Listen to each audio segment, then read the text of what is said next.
Hola, ¿qué tal? Me da gusto saludarlos. Vamos a empezar nuestra clase del día de hoy. Estamos con el tema de cultura cívica, la perspectiva bíblica del rol que debe tener el creyente como ciudadano. Nada más para hacer un pequeño recuento de lo que hemos estado abordando hasta el momento. Estamos en la sección de todo este tema de cultura cívica. Estamos abordando el segmento de nación y gobierno.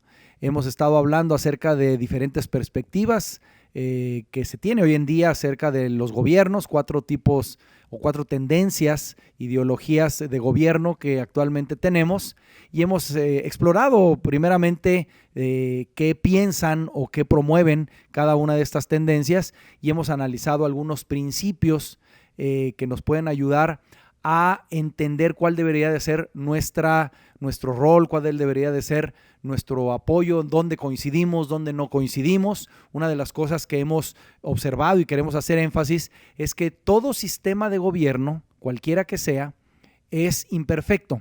Y la razón es muy sencilla, la razón es porque es salida de la mente del hombre, la mente humana, y es imperfecta, es incompleta.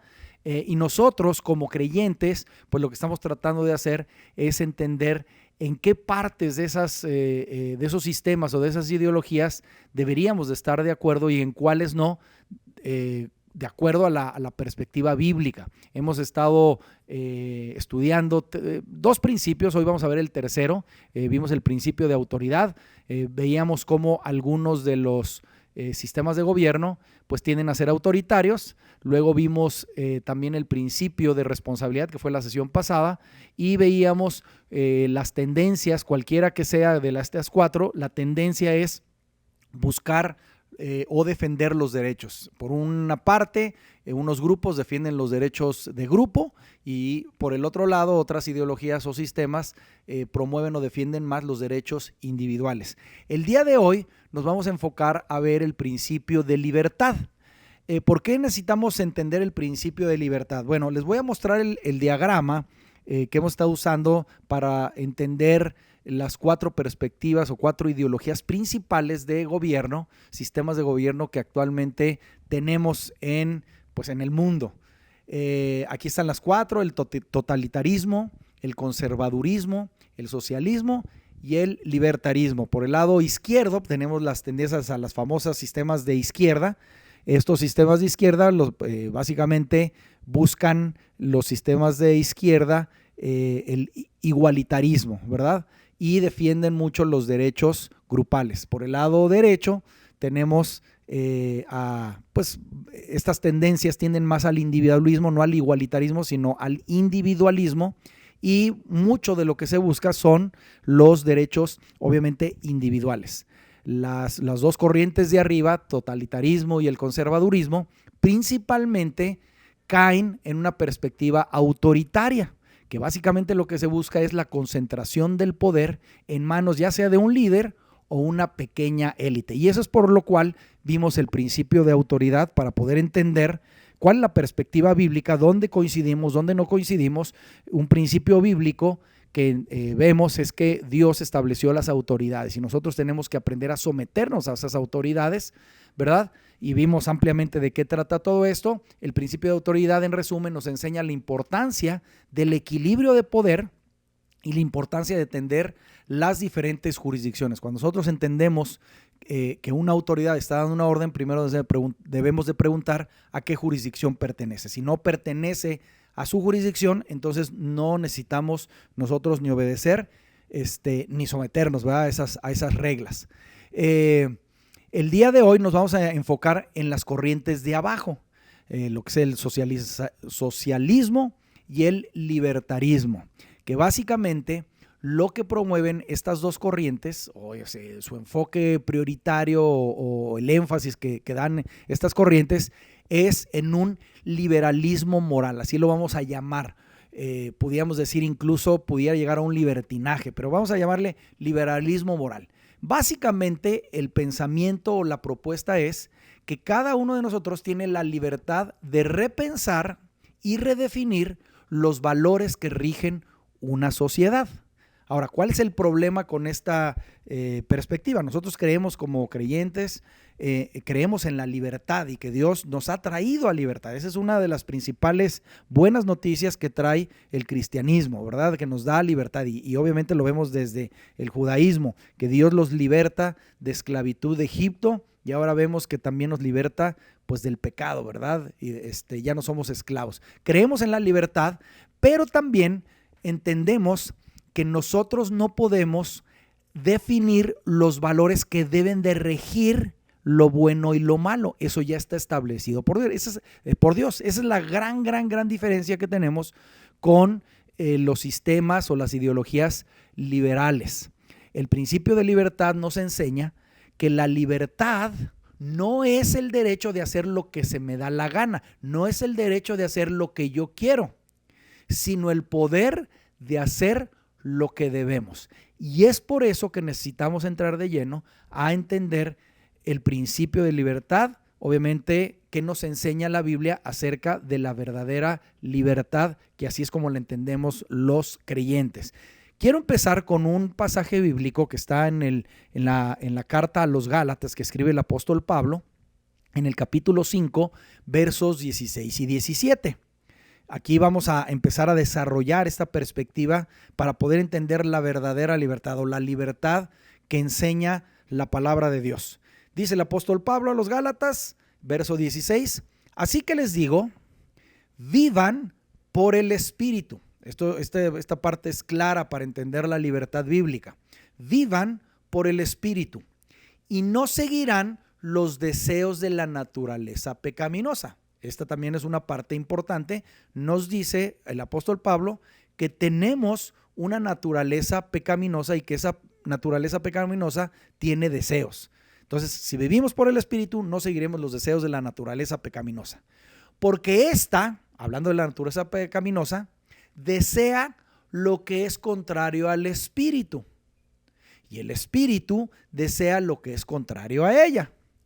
Los dos se oponen entre sí, de modo que ustedes no pueden hacer lo que quieren.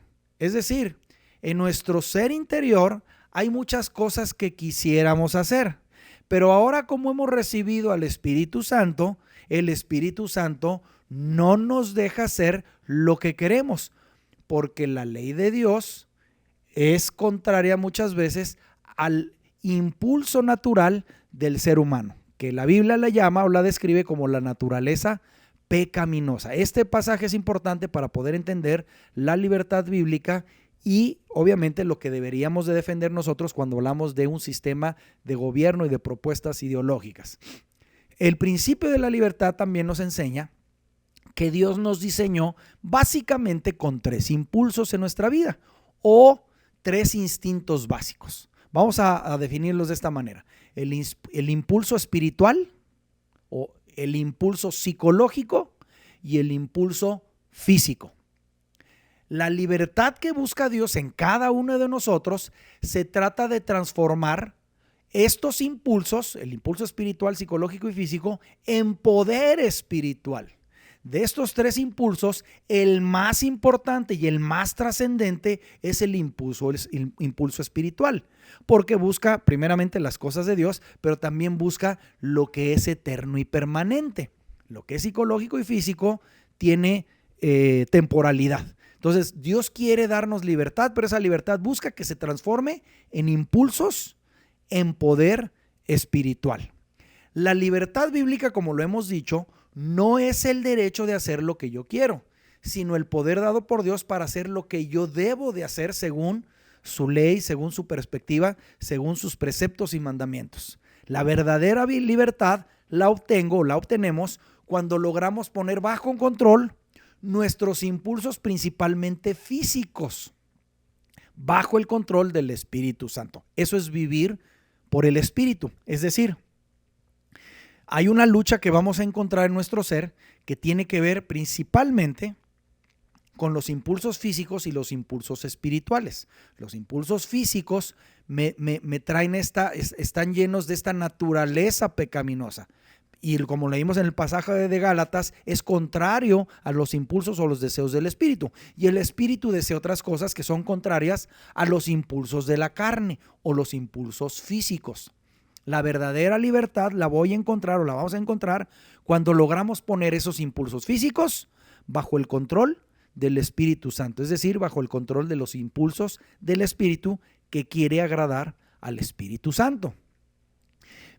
Podemos entender estos impulsos, sobre todo los físicos. Los impulsos físicos son como energía nuclear.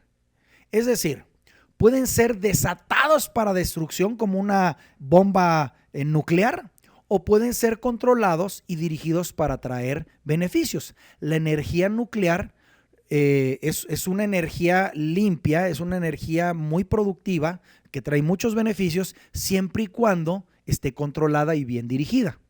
Pero cuando se sale de control, hay destrucción. Eso es lo que pasa con nuestros impulsos físicos. No está mal tenerlos, así somos, así estamos diseñados.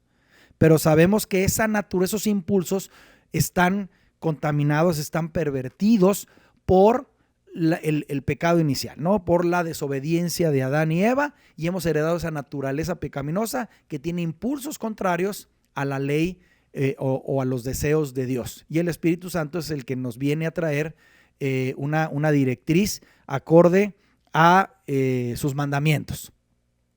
Dios quiere, en este sentido, que vivamos en pureza moral, en integridad de acuerdo a sus preceptos. Y así, cuando nosotros tenemos pureza moral o integridad, podemos ejercer los dones que Dios nos ha dado para poder servir a otros en amor, con una motivación pura, con una motivación limpia, y eso también nos va a dar autoridad moral. Por eso es tan importante entender el principio de libertad. No es hacer lo que yo quiero, sino dirigirme por el Espíritu Santo, porque el Espíritu Santo me va a dirigir a las cosas que son correctas, a las cosas que traen beneficio permanente.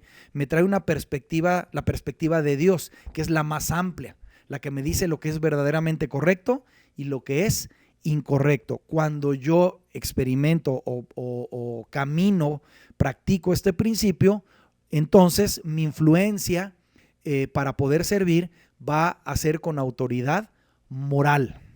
Vamos tratando de entender un poquito más estos impulsos internos que tenemos. Todos los seres humanos lo tenemos. No importa si hemos recibido al Señor en nuestro corazón o no, si tenemos temor de Dios o no. Hay impulsos internos que guían nuestra vida a todo ser humano. Así que vamos a tratar de entenderlos. Uno de los principales obstáculos o peligros que pudiéramos tener para poder entender el principio de libertad y guiarnos por el Espíritu es no separar el alma del espíritu. Muchas personas creen que el alma y el espíritu es lo mismo o están integrados, pero la Escritura sí hace una gran diferencia. Al menos voy a mostrar dos pasajes bíblicos que nos hace esta referencia de que el alma y el espíritu son dos cuestiones diferentes. Están separadas, que son parte del ser humano y las tenemos que entender y tratar de diferente manera para poderlo entender de mejor manera. La primera evidencia que tenemos de esto en la Biblia es en la primera carta escrita a los tesalonicenses en el capítulo 5, el verso 23. ¿Qué dice? Dice el apóstol Pablo que Dios mismo, le está hablando a Tesalónica y les dice, el Dios de paz los santifique por completo y conserve todo su ser, y luego lo describe, espíritu, alma y cuerpo, irreprochable para la venida de nuestro Señor Jesucristo. Es decir, Dios tiene que santificarnos por completo, conservar todo nuestro ser. ¿Cuál es todo nuestro ser? Espíritu, alma y cuerpo, irreprochable, irreprensible, en integridad. Esa es parte de la voluntad de Dios, que nosotros seamos íntegros en espíritu, en alma y en cuerpo. Eso es parte de lo que nos trae los beneficios, el principio de la libertad. En Hebreos, en esta carta a los Hebreos, en el capítulo 4, el verso 12, el autor menciona, ciertamente la palabra de Dios es viva y poderosa y más cortante que cualquier espada de dos filos. Penetra hasta lo más profundo y fíjate cómo separa nuevamente el alma del espíritu. Dice, penetra hasta lo más profundo del alma y del espíritu, hasta la médula de los huesos, y juzga los pensamientos y las intenciones del corazón. Interesante, dos pasajes que nos hablan de la diferencia que hay entre el alma y el espíritu. Todos los seres humanos, incluyendo los creyentes, tenemos una guerra interna. De hecho, los creyentes tenemos una guerra interna mucho más severa y más fuerte. Y déjeme explicarle en este sentido. La Biblia afirma que los deseos de la carne son contra el espíritu. Esto lo vimos en la carta de los Gálatas, ¿verdad? Los deseos de la carne básicamente lo podemos entender que habitan en el cuerpo. Los deseos del espíritu habitan en el espíritu del ser humano. Ahora, con esto en mente, necesitamos entender que el no creyente, el que no cree en Dios, el que no ha recibido a Jesucristo en su corazón, bíblicamente hablando, está muerto espiritualmente. Su espíritu está muerto. Ahora, si el espíritu del ser humano, de ese ser humano, está muerto, no puede entender los deseos del Espíritu Santo. ¿Cuál es lo que le queda? Solamente los impulsos del cuerpo, de la naturaleza pecaminosa, los deseos de la carne. Entregar nuestra vida a Cristo nos resucita espiritualmente. Cuando nosotros recibimos al Señor en nuestro corazón, hay una resurrección inmediata. El espíritu que está muerto vive. Eso es la resurrección.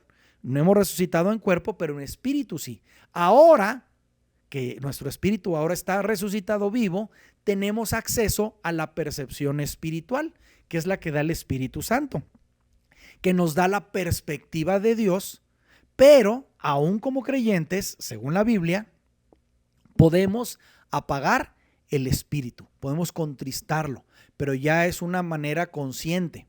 Antes no lo entendíamos.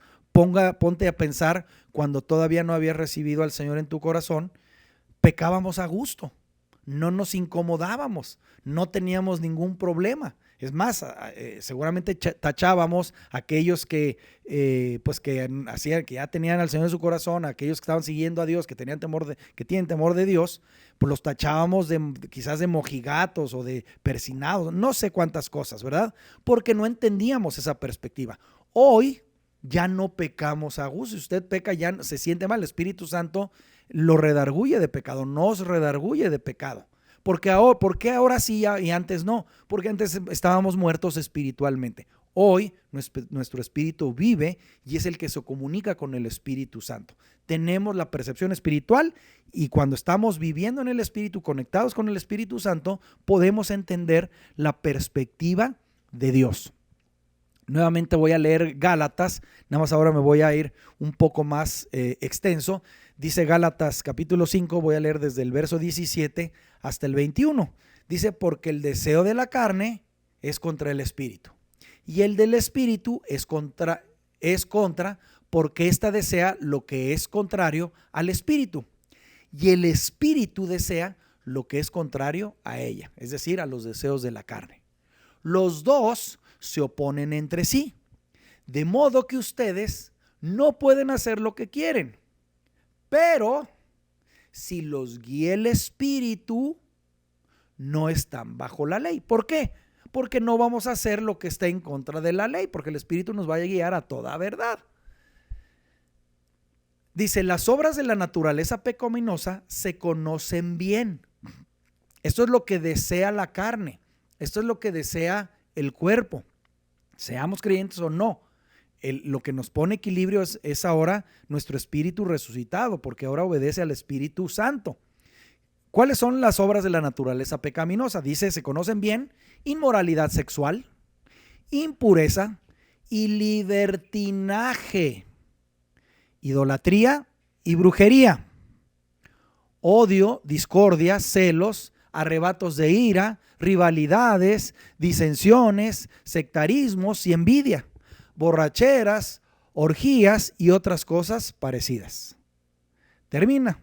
Les advierto ahora, como antes lo hice, que los que practican tales cosas no heredarán el reino de Dios. Ahora, si usted ve toda esta lista, usted estará de acuerdo que hay muchas de estas cosas que todavía nuestra carne lo desea. ¿Por qué ahora no lo hacemos? Porque ahora tenemos al Espíritu Santo y nos redarguye y hemos decidido caminar de otra manera. Pero el estímulo está ahí. Ahora, hemos caído incluso en muchos de estos pecados. No los practicamos si hemos pecado a través de cualquiera de estos pecados, estas actitudes o estas acciones, pero no las practicamos. Cuando hemos caído, vamos delante de Dios, le pedimos perdón, buscamos que nos restaure, nos arrepentimos y estamos caminando en no caer en este tipo de actitudes o de acciones. Es lo que nos dice este pasaje. Déjame mostrárselo en este diagrama. A lo mejor se puede entender un poquito mejor en este diagrama. Ahí está, en estos 3 círculos estamos tratando de ejemplificar las 3 partes del ser humano que nos dice la Biblia. La parte externa es el cuerpo, luego viene la parte interna, es el alma, y luego tenemos al centro el espíritu. El alma está dividida en 3, al menos en 3, mente, emociones y voluntad. Estas 3 partes es algo muy importante para entender también el principio de la libertad. Tenemos el cuerpo, ahí están los deseos de la carne, ya dijimos que son contra el espíritu. El no creyente está muerto espiritualmente. Cuando entregamos nuestra vida a Cristo, resucitamos espiritualmente y ahora tenemos acceso a la percepción espiritual, a la perspectiva de Dios. Pero también dijimos que podemos apagar el Espíritu Santo cuando nosotros decidimos obedecer los impulsos de nuestra naturaleza pecaminosa. La palabra griega para alma, me voy a regresar, el círculo central donde está la mente, emociones y voluntad, ese es el alma. La palabra en el Nuevo Testamento para alma, la palabra griega es psique. El alma es la parte ejecutora de nuestro hacer. Es decir, recibe 2 tipos de impulsos o 2 tipos de información que desarrollan, por un lado, pensamientos, sentimientos y decisiones. Me voy a regresar nuevamente. ¿De dónde recibe los impulsos? Del cuerpo y del espíritu. Esa información la recibe el alma. Pensamientos en la mente, sentimientos en las emociones y decisiones en la voluntad. Con la voluntad tomamos decisiones. Con la mente generamos pensamientos. Con las emociones ahí se generan los sentimientos, ¿verdad? Bueno, el alma es la que ejecuta tanto los impulsos de la carne como los impulsos del espíritu. El alma está formada por la mente, las emociones y la voluntad. Cuando el alma recibe impulsos o información solamente de los sentidos físicos, tendremos una percepción limitada y errónea de la vida. Y no nada más de la vida, también de las circunstancias que estamos viviendo. Esto va a producir esclavitud moral. Vamos a concluir, pues es que así soy, esa es mi naturaleza, esos son mis impulsos. Y vamos a caer en libertinaje, que es parte de lo que estamos en desacuerdo. Creemos en la libertad, pero no en el libertinaje. Algunas tendencias ideológicas o sistemas de gobierno lo que promueven es libertinaje, así lo entendemos nosotros, ¿verdad?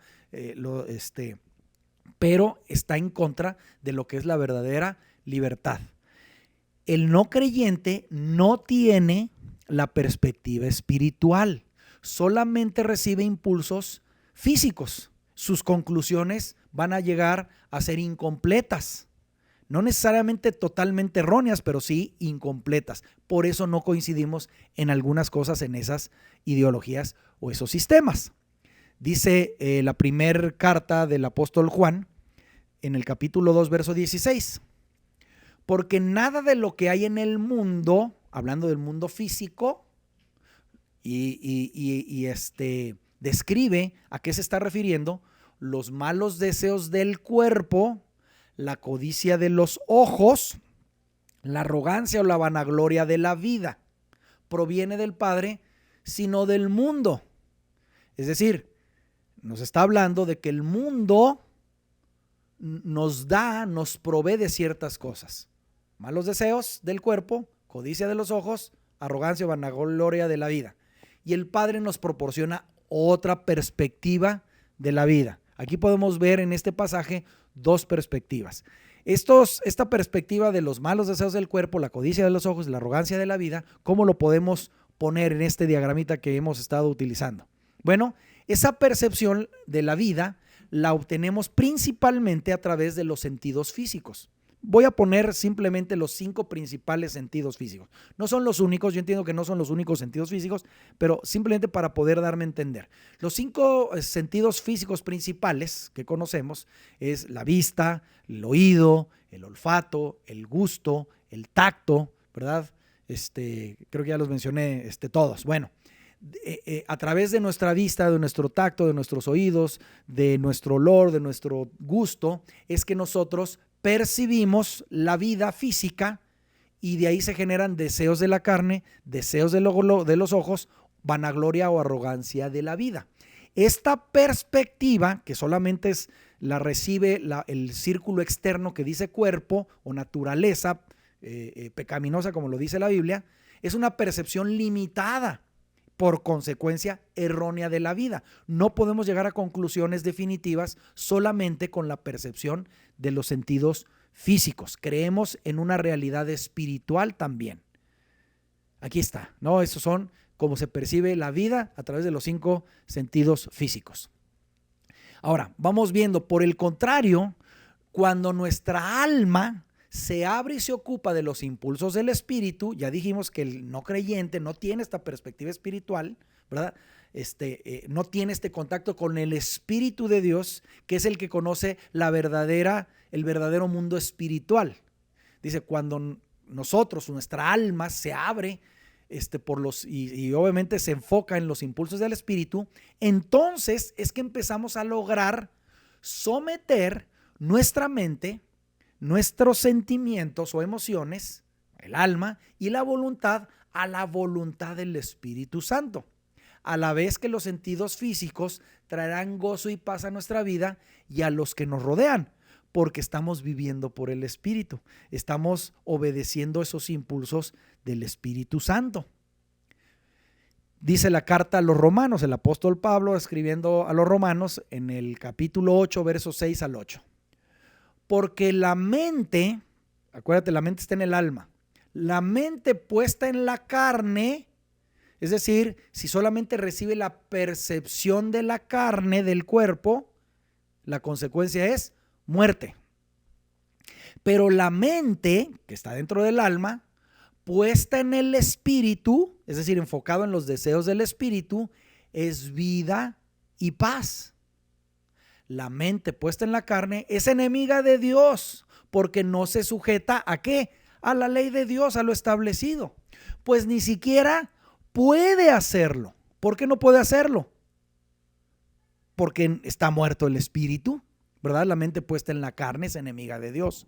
Dice, y los que están en la carne no pueden agradar a Dios. Hay 2 perspectivas, la perspectiva del espíritu, la perspectiva de la carne. La de la carne es enemiga de Dios. No vamos a poder agradar a Dios. No es la verdadera libertad que Dios quiere. En conclusión, el campo de batalla del creyente es el alma, porque ahí están la mente, las emociones y la voluntad por el cual tomamos decisiones. Ahora, el arma enemiga del alma principalmente son argumentos, razonamientos que se oponen a la verdad de Dios. Por eso es tan importante identificar o entender los sistemas de gobierno, las ideologías que están detrás de cada una de estas perspectivas de gobierno. Insisto, no es lo que tenemos, son imperfectas, no necesariamente son malas totalmente, pero sí tienen errores y nosotros tenemos que identificarlos. Nosotros tenemos como creyentes la responsabilidad de poder identificar y discernir lo bueno y lo malo de cada una de estas tendencias. No podemos tomar parte de ninguna de estas tendencias. Tenemos que discernir qué tiene de bueno. Obviamente, ¿cómo sabemos qué es lo bueno? Porque la palabra de Dios lo avala. Cualquiera de estas perspectivas o ideologías de gobierno. Cuando hay razonamientos que se oponen a la verdad de Dios revelada en la Biblia, es que vamos a caer en errores, vamos a caer en equivocaciones, porque nos va a llevar a razonamientos contrarios a lo establecido en la palabra de Dios.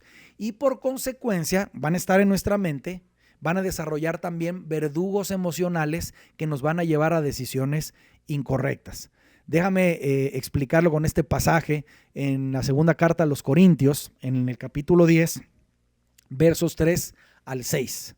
Dice el apóstol Pablo, dice, pues aunque andamos en la carne, o sea, tenemos cuerpo, andamos en la carne, no luchamos según la carne, o sea, la lucha no es en la carne.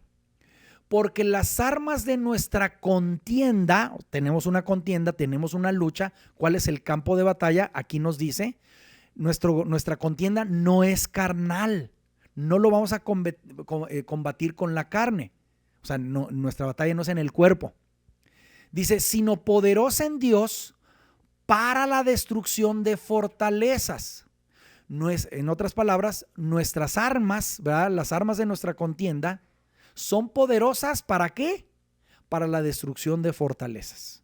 ¿Cuáles son estas fortalezas? Dice, destruyendo especulaciones y todo razonamiento altivo que se levanta contra el conocimiento de Dios. Fíjate lo que dice. Especulaciones, destruye todo razonamiento que es altivo y se levanta contra el conocimiento de Dios. Especulación, razonamiento, conocimiento. Todo eso está en la mente. La mente está en el alma. La lucha es en el alma. Termina este pasaje. Y poniendo todo pensamiento en cautiverio a la obediencia de Cristo. Nuestro pensamiento debe estar en esclavitud, en obediencia a Cristo, a su palabra, a sus mandamientos. Y estando preparados para castigar toda desobediencia cuando la obediencia de ustedes sea completa. Es decir, nuestra carne continuamente va a querer desobedecer lo que ya sabemos que es incorrecto. ¿Qué tenemos que hacer? Nosotros tenemos que fortalecer nuestra alma. ¿Cómo? Obedeciendo al Espíritu, obedeciendo la ley de Dios que es espiritual. Y así es como vamos a combatir y ganar, vamos a obtener la verdadera libertad, destruyendo fortalezas. Y las fortalezas tienen que ver con argumentos que se levantan en contra de la voluntad de Dios. En este diagrama trato de explicar un poquito, perdón, me adelanté, trato de explicar dónde está el campo de batalla. Es el alma, en la mente, en las emociones, en la voluntad. El arma enemiga son argumentos, razonamientos. Cada una de estas posturas de gobierno, sistemas de gobierno, ideologías, tienen argumentos, razonamientos y proponen una forma de sociedad. Hay algunas cosas en las que estamos de acuerdo, pero hay otras en las que estamos en desacuerdo porque la palabra de Dios nos dice, ¿verdad? Se oponen, entendemos que se oponen a la verdad de Dios revelada en la Biblia. Cuando nuestros razonamientos penetran en nuestra mente, van a desarrollar verdugos emocionales que nos llevarán a decisiones incorrectas. Y eso es lo que queremos evitar. ¿Cómo rompemos estas fortalezas que dice que son argumentos? Bueno, primero tenemos que identificar o tener claro qué es un argumento. Ya lo vimos en este pasaje de Corintios. ¿Qué es una fortaleza? Básicamente es todo argumento, todo razonamiento o todo pensamiento que es contrario a la voluntad de Dios. Eso es una fortaleza. Insisto, por eso un énfasis que he estado poniendo en las diferentes clases que hemos tenido es que no podemos tomar parte de si soy de izquierda o si soy de derecha, si soy socialista o si soy libertario, o si soy conservador, o si soy, ¿sí me explico? Si soy comunista, o si soy, no debería de caber eso en la mente de un creyente, de un cristiano. ¿Por qué? Porque entendemos que la perspectiva de Dios es mucho más alta, mucho más completa, ¿verdad? Que lo que el razonamiento humano puede ejercer. Insisto, no es que estén mal los sistemas de gobierno como tal, completamente, pero tienen todas deficiencias, son imperfectas. Y nosotros tenemos que tomar lo bueno y desechar lo malo. Una fortaleza básicamente es una mentalidad, son ideas, son conclusiones que son contrarias a la palabra de Dios. Y por eso hemos estado desarrollando todo esto para romper fortalezas y tratar de estar lo más posible centrados en una perspectiva bíblica. Una idea falsa, cuando hay una idea falsa, eso va a producir por consecuencias decisiones incorrectas.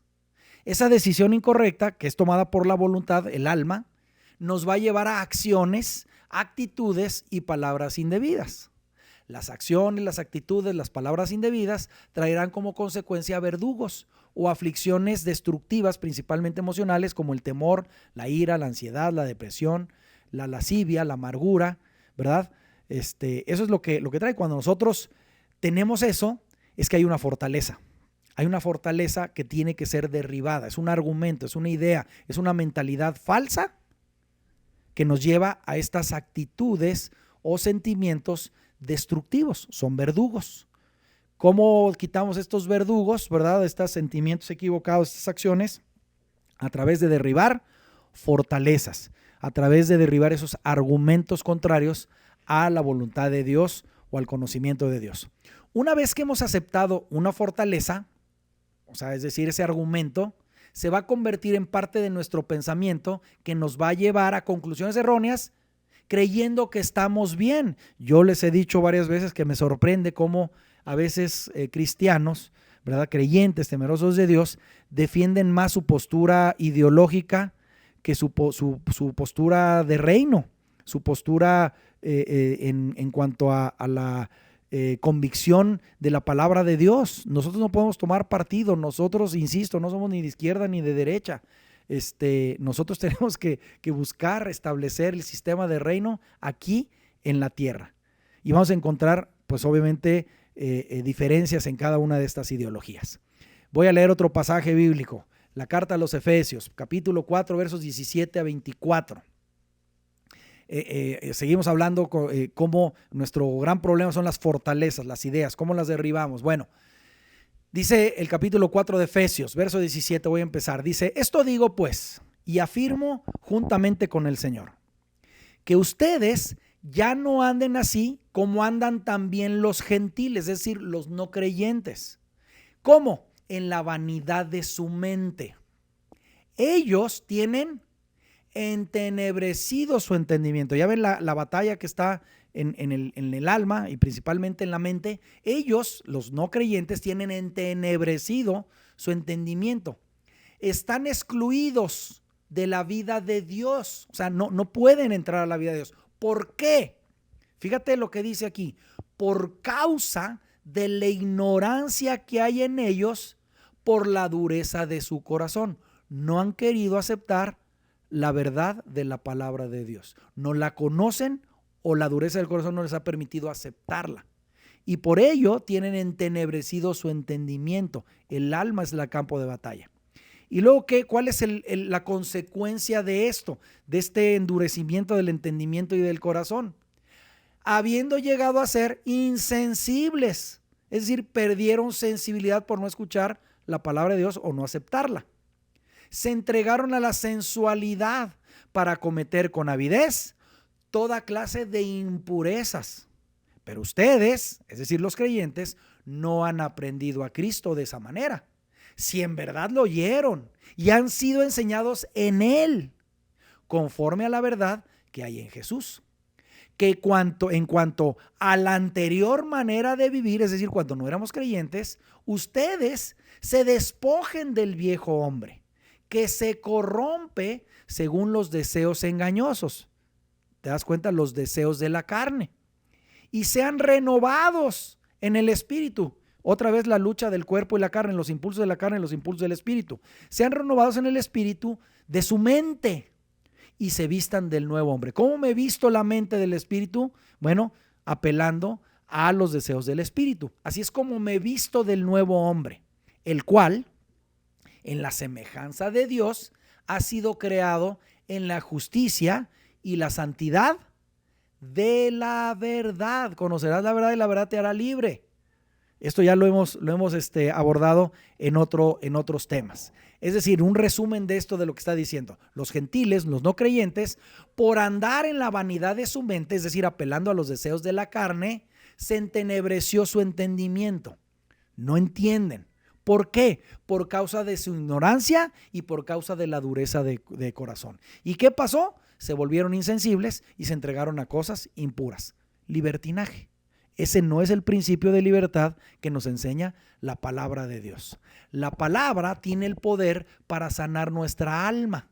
Ahí está el problema, el campo de batalla. Ahí tenemos que procurar la sanidad en el alma, tanto en nuestra mente como en nuestras emociones, para que nuestra voluntad pueda tomar mejores decisiones.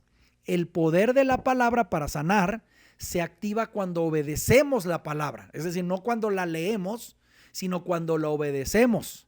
Cuando practicamos lo que escuchamos. Lo puedo saber de memoria, me puedo saber versículos de memoria, pero si no obedezco la palabra, pues no me voy a sanar, no voy a experimentar esta verdadera libertad que me da la palabra de Dios.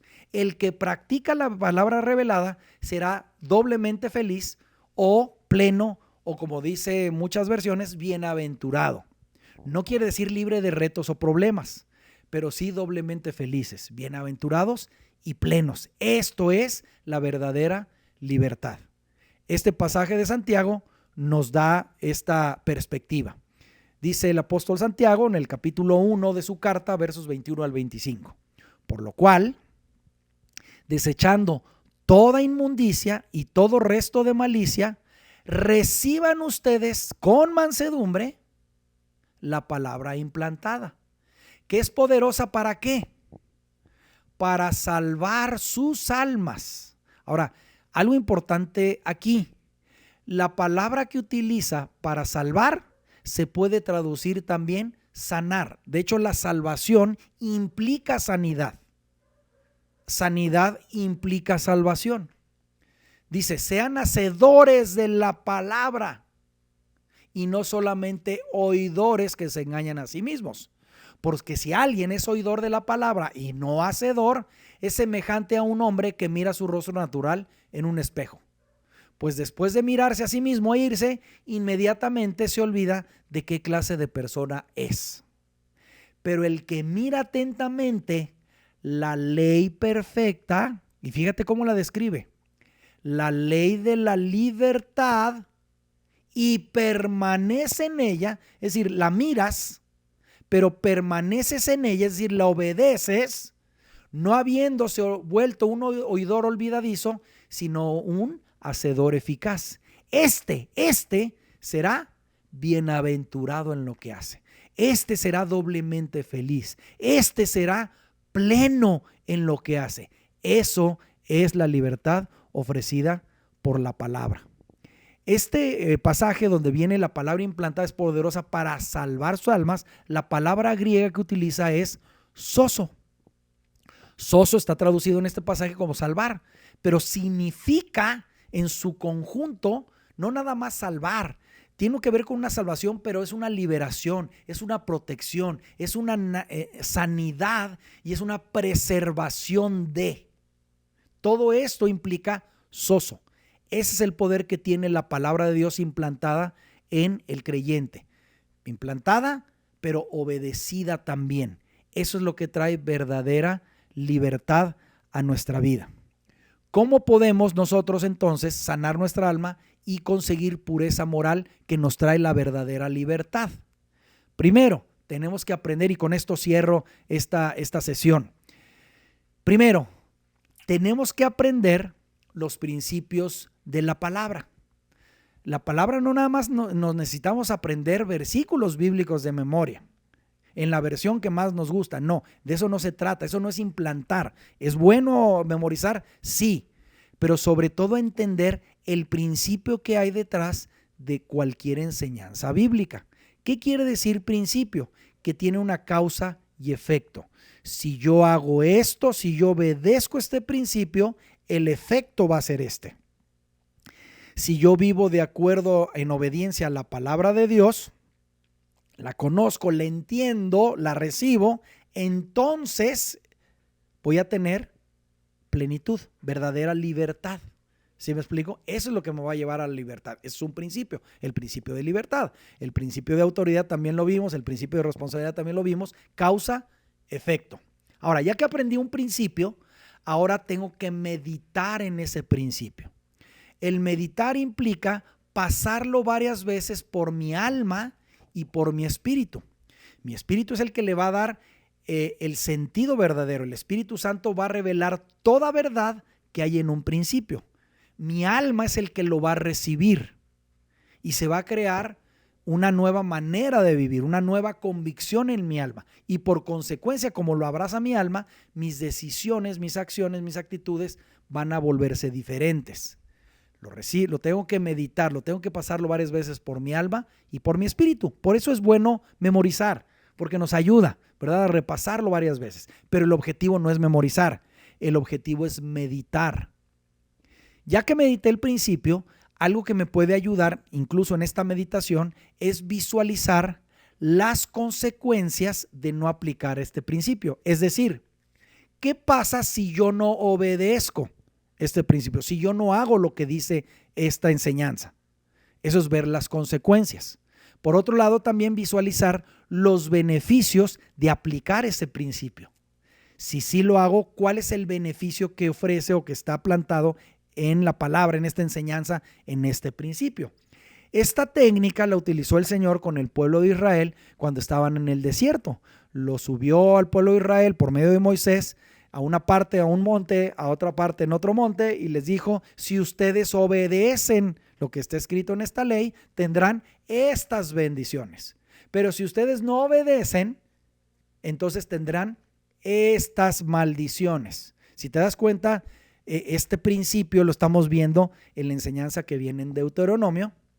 Cuando dividió al pueblo, le estaba enseñando la ley a ese pueblo que iba a pasar a la tierra prometida. Los hizo ver o visualizar las bendiciones que iban a tener por obedecer y las maldiciones que iban a tener por no obedecer.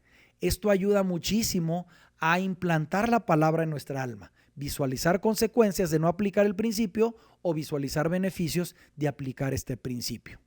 Ya que medité, visualicé beneficios y consecuencias, tengo que tomar una decisión. Y esta decisión es rechazar el placer temporal, porque el impulso de la carne sigue ahí. No nos hemos librado hasta que no muramos y resucitemos en cuerpos glorificados, incorruptibles, que va a ser después de la muerte física. Nosotros tenemos un cuerpo corrompible, un cuerpo con naturaleza pecaminosa. Los deseos de la carne van a seguir. Yo tengo que rechazarlos. En la medida que yo me alimento espiritualmente, busco el espíritu, las cosas que le agradan al espíritu, es en la medida que yo voy a tener la capacidad de rechazar el placer temporal. Si usted descuida sus disciplinas espirituales, leer la palabra, orar, ayunar, todo ese tipo de cosas, estar en comunión con algunas personas, ¿verdad?, el congregarse, entonces usted va a ser, si descuida esas prácticas, va a ser un blanco para el deseo de la carne. Por eso tenemos que rechazar el placer temporal, y algo también que nos ayuda mucho es rendirle cuentas a alguien, tener un Bernabé a nuestro lado, un hijo de consolación donde cuando tenemos luchas podamos pelear no solos, sino con alguien a nuestro lado. Si nosotros seguimos estos principios o estas ideas, ¿verdad?, estas acciones, nosotros vamos a estar alimentando el espíritu y vamos a estar derribando fortalezas que se levantan en contra del conocimiento de Dios y de su palabra. En la medida que nosotros obedecemos su palabra, entendemos su palabra y sus principios, vamos a vivir en plenitud, vamos a vivir el principio de libertad y vamos a poder detectar ideas falsas, contrarias a la palabra de Dios o a la voluntad de Dios. Déjeme terminar con este pensamiento de Sócrates, que tiene que ver con el tema de nación y gobierno, ¿verdad? Dice una pregunta: ¿cuál es el mejor hombre para gobernar la ciudad, para gobernar una nación? Y responde: el que se puede gobernar bien a sí mismo. Si nosotros no entendemos el principio de libertad y nos entregamos al libertinaje, pues no vamos a estar ni siquiera gobernándonos a nosotros mismos. Y cuando uno no se puede gobernar a uno mismo, tarde o temprano, esa práctica, esa forma de vida nos va a traicionar y no vamos a poder gobernar una ciudad, una nación, ni siquiera a nuestra propia familia. Es por eso que nosotros pues necesitamos profundizar sobre este principio de libertad, que es parte de lo que nosotros podemos ver, que es una perspectiva bíblica del rol que debemos de tener como creyentes, pero principalmente como ciudadanos. Espero que este principio pueda ser revelador, pueda ser de bendición, de edificación, para todo lo que estamos viendo. Le agradezco mucho todo este tiempo que me prestó. Seguimos adelante en otra sesión para continuar con el tema de nación y gobierno.